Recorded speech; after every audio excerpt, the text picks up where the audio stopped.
সুপ্রিয় দর্শক, আসসালামু আলাইকুম। আপনাদের সবাইকে স্বাগত জানাচ্ছি এখনকার আলোচনা। আপনাদের সঙ্গে আছি আমি সিরাজুল ইসলাম। দর্শক, নেপাল এবং চীন সীমান্তে যে ভয়াবহ ভূমিকম্প হয়েছে তাতে নিখোঁজের সংখ্যা দাঁড়িয়েছে ১৩০০। ১৩০০ মানুষ নিখোঁজ হয়েছে। এর ভেতরে ৫০০ জন বিদেশি, এর ভিতরে বহু সংখ্যক ভারতীয়, মালয়েশীয়, আমেরিকান নাগরিক রয়েছে। এ বিষয়ে আজকের ভিডিওতে মোটামুটি যথেষ্ট তথ্য তুলে ধরে কথা বলার চেষ্টা করব।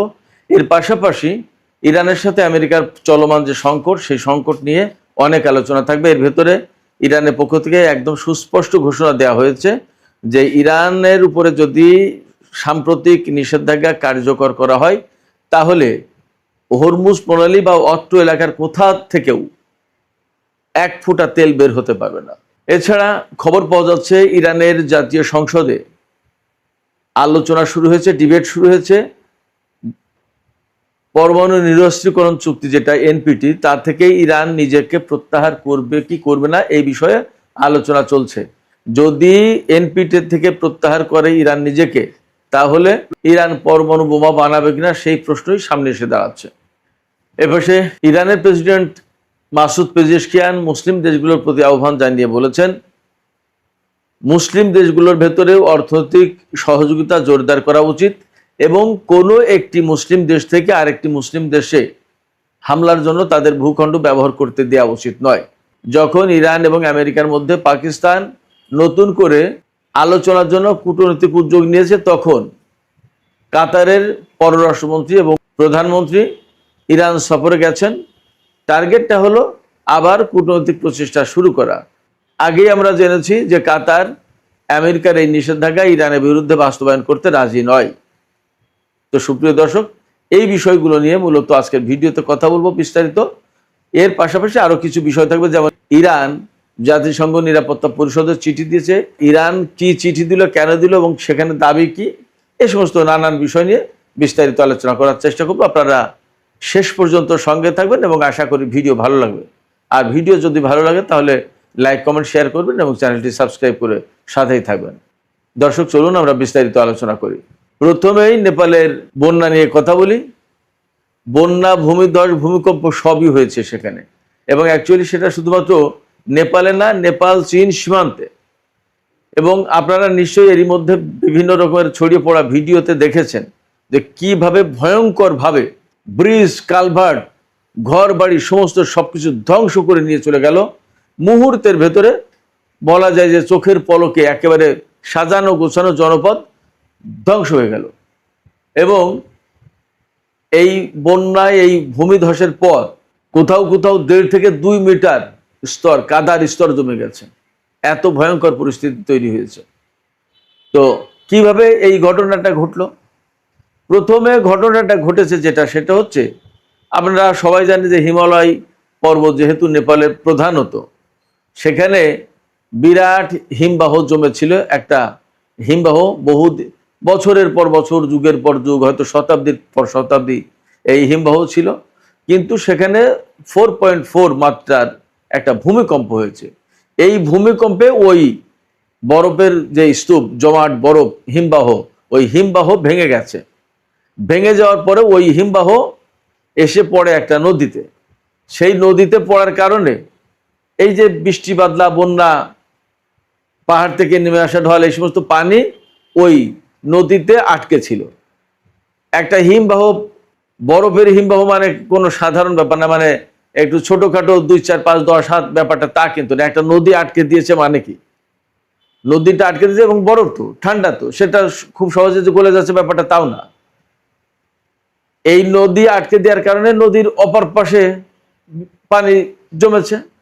পানি জমতে জমতে জমতে জমতে একেবারে এমন একটা পর্যায়ে এমন পরিস্থিতি তৈরি হয়েছে, এই পানি একসময় একদম প্রচন্ড রকমের ছুটে এসে একেবারে জনপদ মুহূর্তের ভিতরে ধ্বংস করে দিয়ে গেল। পাহাড়ের গভীরে বাঁকে বাঁকে উপত্যকা, খালের মতো যে সমস্ত জায়গায়, সমস্ত সবকিছু একদম ধ্বংস করে দিয়ে গেল। গাড়ি ঘোড়া, মানুষের বসবাসের ঘর বাড়ি, হোটেল, রেস্টুরেন্ট, এরপরে অফিস আদালত, এই যে কিওরং স্থলবন্দর, একেবারে সমস্ত সবকিছু ধ্বংস করে শেষ করে দিয়ে গেছে। এক চোখের সামনে প্রলয়ঙ্কারী ঘটনা, একেবারে হঠাৎ করে। এর ভিতরে বেশিরভাগই পর্যটক, বিরাট একটা অংশ পর্যটক। এই যে 1300 মানুষ নিখোঁজ হয়েছে, 160 জনের বেশি একদম নিশ্চিতভাবে মারা গেছে। 1300-র বেশি নিখোঁজ, তার ভিতরে 500 বিদেশি। এটা কোনো সাধারণ ব্যাপার না। আপনারা চিন্তা করেন যে চোখের পলকে 1300 মানুষ নিখোঁজ, 160 জন নিহত, আরো কত ক্ষয়ক্ষতি হয়েছে। 22 ঘন্টা পর CNN বলছে যে 22 ঘন্টা পরে চীনের উদ্ধারকারী দল ঘটনাস্থলে, সবচেয়ে বেশি এফেক্টেড যে এরিয়া, সেই জায়গায় পৌঁছাতে পেরেছে এবং সেখানে আসলে ল্যান্ড রোডে বা কোনোভাবে যাওয়ার কোনো পরিস্থিতি নেই, হেলিকপ্টারই একমাত্র ব্যবস্থা। কিন্তু হেলিকপ্টার গিয়ে যে নামবে কোথায়, সে নামার মতো কোনো জায়গা তো নেই। সব পাহাড়ের ঢালু, পাহাড়ে তো আর হেলিকপ্টার নামার মতো কোনো জায়গা নেই, আর সে তো উঁচু নিচু, আর যেখানে নামবে সে তো কাদায় ঢাকা, নামবে কোথায়? সে এক ভয়ঙ্কর পরিস্থিতি, যার কারণে উদ্ধার কর্ম সমস্ত সবকিছু মারাত্মকভাবে ক্ষতিগ্রস্ত হয়েছে। যেমন ঠান্ডা, তেমনি বৃষ্টি বাদলা, বন্যা, ভূমিকম্পের পরের পরিস্থিতি, কাদা মাটি একেবারে জঘন্য অবস্থায়। এই অবস্থায় উদ্ধার তৎপরতা চালানোর কোনো পরিস্থিতি নেই, এরকম একটা সিচুয়েশন। এই যে 500 নিখোঁজ বিদেশি, তারা কারা? তারা হচ্ছে ভারতের 178 জন, আমেরিকার 65 জন, ইউক্রেনের 53 জন, মালয়েশিয়ার 51 জন, অস্ট্রেলিয়ার 35 জন, ব্রিটেনের 33 জন এবং কানাডার 25 জন। এই যে লোক, যারা বিদেশি লোক নিখোঁজ হলো, এই নিখোঁজ ব্যক্তিদের তারা কেন এসেছিল এখানে, কি ব্যাপার? দুটো প্রধান কারণ। একটা হচ্ছে বেড়াতে।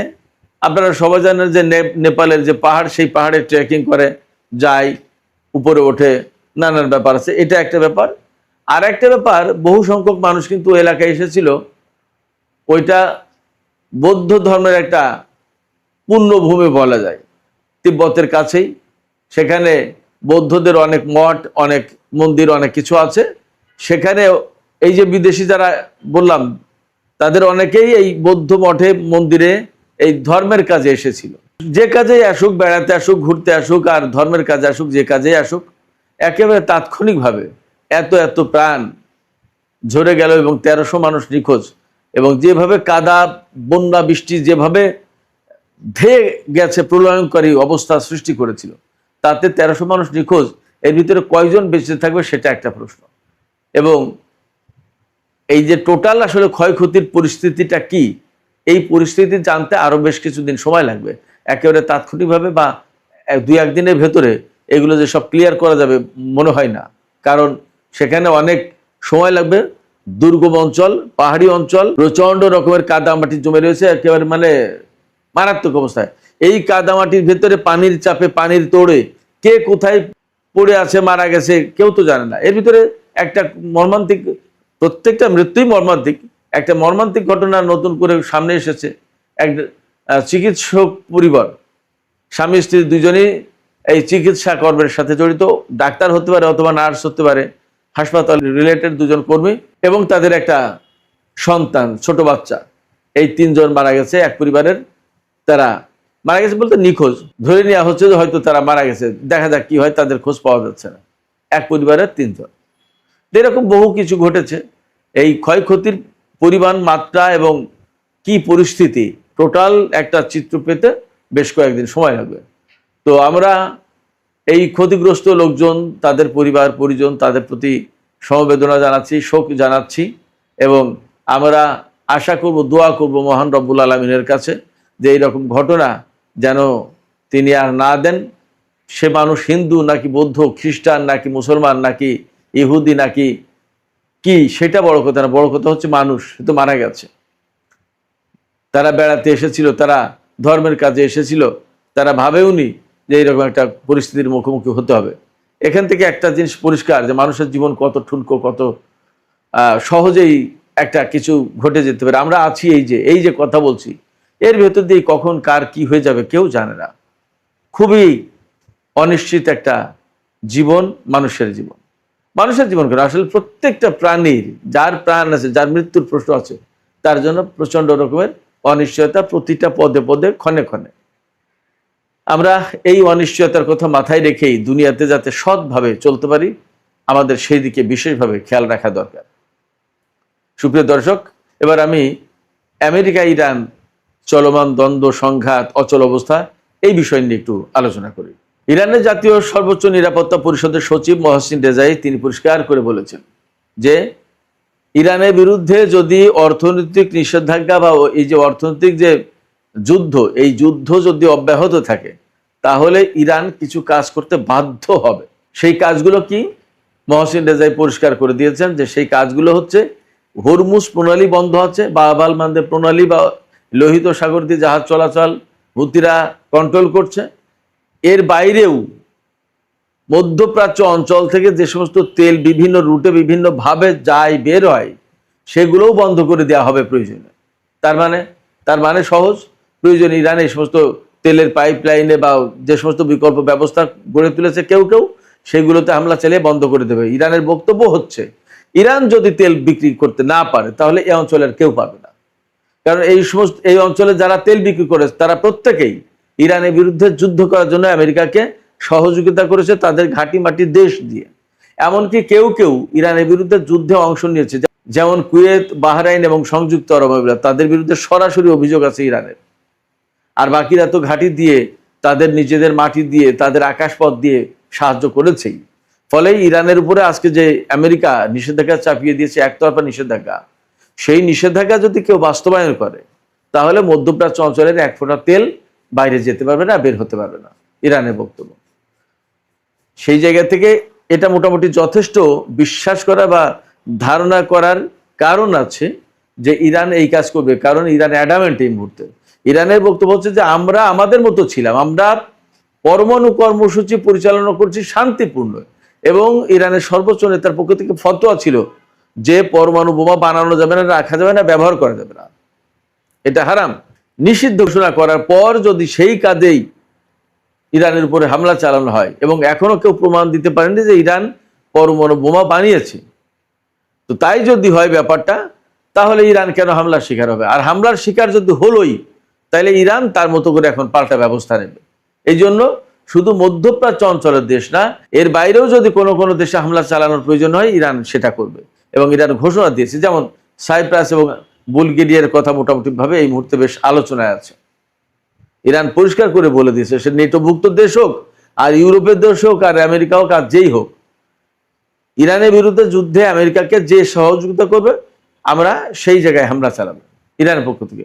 তার মানে ইরান এই মুহূর্তে অ্যাডামেন্ট যে তাদের দেশ যখন যুদ্ধের কবলে, তাদের দেশ যখন অনিশ্চয়তার ভিতরে, তাদের উপরে যখন অর্থনৈতিক অবরোধ বা নিষেধাজ্ঞা, তারা যখন তেল বিক্রি করতে পারবে না, তাহলে বাকিদেরকেও এত আরাম শান্তিতে থাকতে দেওয়া হবে না, তাদের বিরুদ্ধেও ব্যবস্থা নেওয়া হবে। যারা আমেরিকাকে সহযোগিতা করেছে বা করছে বা করবে, এর প্রত্যেকের বিরুদ্ধে ব্যবস্থা নেবে ইরান। ইরানের এই মুহূর্তে যে অবস্থান সেটা হচ্ছে ডু অর ডাই, এইরকম একটা অবস্থান নেওয়ার পিছনে সঙ্গত কারণও তো আছে। এমনকি যে আমি একটু আগেই বলেছি, সংবাদের মূল জিস্ট যখন আপনাদের সামনে হেডলাইন আকারে তুলে ধরছিলাম তখন বলেছি যে ইরানের জাতীয় সংসদে এই আলোচনা হচ্ছে যে এনপিটি থেকে বের হয়ে আসা হবে কি হবে না, অর্থাৎ এনপিটিতে ইরান থাকবে কি থাকবে না। এনপিটিতে থাকার মানে হচ্ছে পরমাণু নিরস্ত্রীকরণ চুক্তি মেনে চলা, অর্থাৎ ইরান পরমাণু অস্ত্র তো বানাবে না, বরং সারা বিশ্বে পরমাণু নিরস্ত্রীকরণ যাতে হয় সেই চেষ্টাই থাকবে। ইরান বলছে আমরা তো এই প্রচেষ্টায় এই চুক্তিতে আছি, এই চুক্তিতে থাকার পরেও যদি আমাদের উপর হামলা হয় পরমাণু অস্ত্র বানানোর ব্যাপারে অভিযোগ তুলে, তাহলে এই চুক্তিতে থাকার তো কোনো মানে নেই, কেন থাকবো আমরা? এই চুক্তিতে থেকে আমাদের লাভটা কি হলো?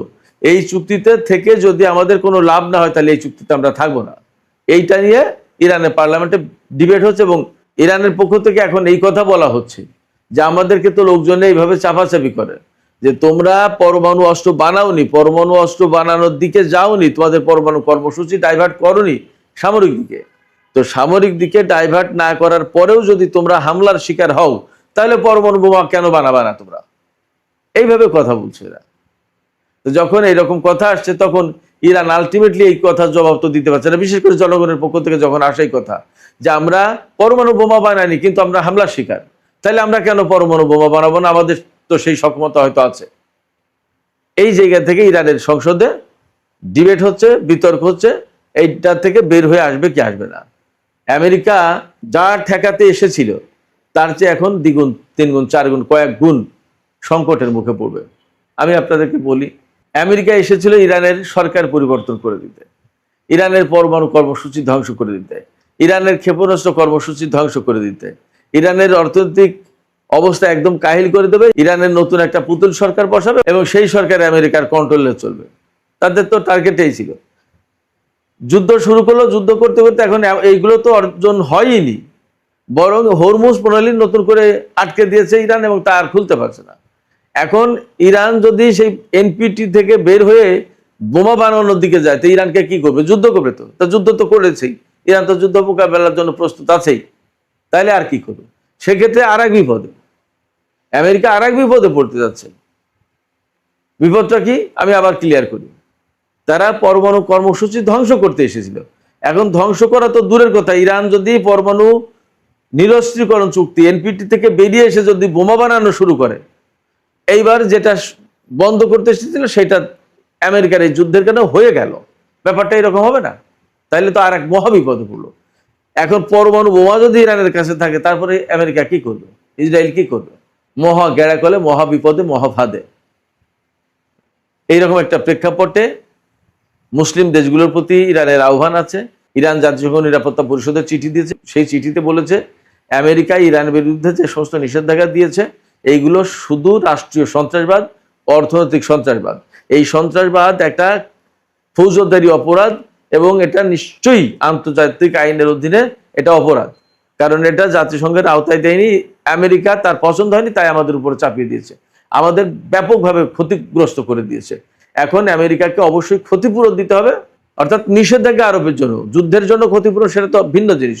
এই যে বছরের পর বছর, যুগের পর যুগ আমেরিকা ইরানের উপর নিষেধাজ্ঞা চাপিয়ে দিয়ে রেখেছে এবং এতে কি পরিমাণে ক্ষয়ক্ষতি হচ্ছে, সেই ক্ষয়ক্ষতি এখন ইরান দাবি করছে জাতিসংঘ নিরাপত্তা পরিষদের মাধ্যমে আমেরিকার কাছে। তার মানে দিন দিন আমেরিকা ইরানের কাছে আইনগতভাবে ধরা পড়ে যাবে, আটকে যাবে। এই পরিস্থিতি তৈরি হচ্ছে। এইরকম একটা অবস্থায় ইরানের প্রেসিডেন্ট মাসুদ পেজেশকিয়ান বলেছেন, মুসলিম দেশগুলোর উচিত না এক দেশের মাটি ঘাঁটি আর এক মুসলিম দেশের বিরুদ্ধে ব্যবহার করতে দেয়া।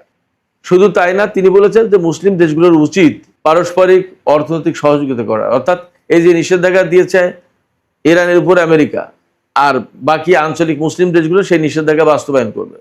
আমেরিকার সাথে তো ইরানের কোনো লেনদেন নেই, লেনদেন আছে এই সমস্ত দেশের সাথে। এই মুসলিম দেশগুলো দিয়ে ইরানকে তারা দমন করবে। এই জায়গায় ইরানের প্রেসিডেন্টের বক্তব্য হচ্ছে, আমরা সব প্রতিবেশী দেশ, আমরা মুসলিম ভ্রাতৃপ্রতিম দেশ, আমরা কেন একে অপরের বিরুদ্ধে আমরা আমেরিকার হয়ে যুদ্ধ করব? তিনি এই বক্তব্য দিয়েছেন। এখন মুসলিম দেশগুলোর বোঝা উচিত তারা কি করবে, তাদের সিদ্ধান্ত নেওয়ার দরকার। এদিকে কাতারের পররাষ্ট্রমন্ত্রী এবং প্রধানমন্ত্রী একই ব্যক্তি, তিনি ইরান সফরে গেছেন এবং তিনি ইরান আর আমেরিকার মধ্যে নতুন করে ডিপ্লোম্যাটিক প্রসেস কিভাবে শুরু করা যায় সেই চেষ্টা করবেন। আমার কাছে যেটা মনে হচ্ছে, ইরান খুব সহজে আর আমেরিকার সাথে কূটনৈতিক আলাপ আলোচনা সংলাপ মনে হয় যাবে না। আর যদি যায়ও তাহলে কঠিন শর্ত দিয়ে যাবে এবং সেই শর্ত হয়তো আমেরিকা মেনেও নেবে, নিয়ে এই মিড টার্ম ইলেকশন পার হওয়ার পরে আবার ইরানের বিরুদ্ধে সেই নিষেধাজ্ঞা, সেই অর্থনৈতিক অবরোধ বা যা যা ছিল সব আবার পুনর্বহাল করবে, আবার একই অবস্থায় দাঁড়াবে। লাভ হবে ইরানের, এটা ভাবার কোনো কারণ নেই। এই বিষয়গুলো নিশ্চয়ই ইরান বিবেচনা করেই সমস্ত সবকিছু করবে। সুপ্রিয় দর্শক, এখনকার আলোচনা এখানে শেষ করতে চাই। যাবার আগে আপনাদের কাছে আমার মতামত জিজ্ঞাসা, আপনারা কি ভাবছেন? এই যে ইরান বলল, মুসলিম দেশগুলোর প্রতি বিশেষ করে আহ্বান জানালো যে পরস্পরের ভেতরে অর্থনৈতিক সহযোগিতা জোরদার করা উচিত, বরং আমেরিকা নিষেধাজ্ঞা বাস্তবায়ন না করে পারস্পরিক সহযোগিতা জোরদার করা উচিত এবং এক দেশের মাটি আর একটা মুসলিম দেশের বিরুদ্ধে ব্যবহার করতে দেওয়া উচিত নয়। ইরানের প্রেসিডেন্টের এই আহ্বান বা এই অনুরোধে আপনারা কি মনে করেন যে আঞ্চলিক মুসলিম দেশগুলো সাড়া দেবে? আপনাদের মতামত জানিয়ে কমেন্টে লিখতে পারেন। আর ভিডিও ভালো লাগলে লাইক, কমেন্ট, শেয়ার করবেন এবং চ্যানেলটি সাবস্ক্রাইব করে সাথেই থাকবেন। দর্শক, এখনকার আলোচনা এখানে শেষ করছি। আপনারা সবাই অনেক অনেক ভালো থাকুন। আপনাদের সবাইকে অনেক অনেক ধন্যবাদ। আল্লাহ হাফেজ। ইরান তার সক্ষমতা ব্যবহার করবে, শক্তি ব্যবহার করবে। আইআরজিসি এবং ইরানের বিমান বাহিনী সর্বোচ্চ সতর্ক এবং প্রস্তুত। 2 নম্বর গুরুত্বপূর্ণ খবর, পাকিস্তান ভারত সীমান্তে তার ড্রোন পাঠিয়ে সেখানে নতুন করে উত্তেজনা সৃষ্টি করছে। বলা হচ্ছে পাকিস্তান তার প্রতিরক্ষা ব্যবস্থা এবং মিসাইল সীমান্তে প্রস্তুত করছে, যাতে করে মনে হচ্ছে আবার একটি যুদ্ধের মেঘ ঘনীভূত হচ্ছে দুই দেশের মধ্যে। কি ঘটতে যাচ্ছে সেখানে সেটাও জানাবো। 3 নম্বর, বাংলাদেশের সাহসী পররাষ্ট্র প্রতিমন্ত্রী হুমায়ুন কবির বৃহস্পতিবার সৌদি আরবের রিয়াদে যাচ্ছেন। ওয়াইসির এই মিটিংয়ের পাশাপাশি মক্কা চুক্তি বিষয়ে অগ্রগতি হতে যাচ্ছে। কি ঘটতে পারে বা মক্কা চুক্তির ভবিষ্যৎ কোথায় এগুচ্ছে সেই বিষয়ে আলোচনায় থাকবে। দর্শক, এই গুরুত্বপূর্ণ খবরের শুরুতেই আমি জানাতে চাই নেপালের সর্বশেষ আপডেট। বলা হচ্ছে নেপাল তিব্বত বন্যার যে পরিস্থিতি, পুলিশ জানিয়েছে, দেশটির যে পুলিশ বাহিনী তারা জানিয়েছে এখন পর্যন্ত 270টি মৃতদেহ উদ্ধার করা হয়েছে এবং নিখোঁজ রয়েছে প্রায় 1400+। বিশাল সংখ্যক মানুষের প্রাণহানি হয়েছে। এখন পর্যন্ত যে 1400 নিখোঁজ তারা বেঁচে আছেন কি অবস্থা কেউ জানেন না।